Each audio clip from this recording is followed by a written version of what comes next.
இந்த மலைக்கு வந்து சென்னை வந்து இரையாகி கொண்டே இருக்குது, அதுக்கு ஒரு வழியே இல்லையா அப்படின்னு சொல்லிட்டு எக்ஸலில் பதிவுலாம் போட்டாரே சார். போட்டார். யாரை டேக் பண்ணியிருந்தாரு? எடப்பாடி பழனிசாமி அவர்கள்.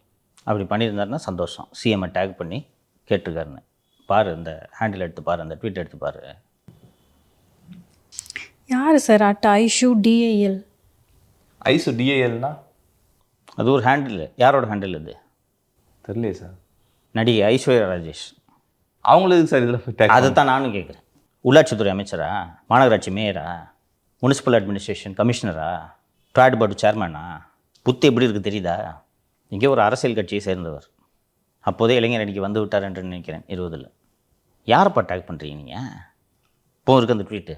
யாரை அட்டாக் பண்ணுறீங்க? தனியாக விவாதிச்சுக்குங்க, பொது வெளியில் விவாதிச்சுப்பீங்க. பாருங்கள் எவ்வளோ தண்ணி தேங்கி, இதற்கு தீர்வே கிடையாதா என்று அன்று அங்கலாய்த்தீர்களே. நீங்கள் ஆட்சிக்கு வந்த பிறகு, உங்களுக்கு அதிகாரம் வந்த பிறகு நீங்கள் இதற்கு தீர்வு கண்டிருக்க வேண்டுமா வேண்டாமா? மாட்டிக்கினீங்களா இன்றைக்கி? எல்லா இலக்கும் மாட்டிக்கிட்டார், இன்ஸ்டாகிராம்லேயும் மாட்டிக்கிட்டார், எல்லா இலக்கும் மாட்டிக்கிட்டாரு sir. Social media never forgets. புரியுதா? எடுத்துட்டாங்களா இன்றைக்கி?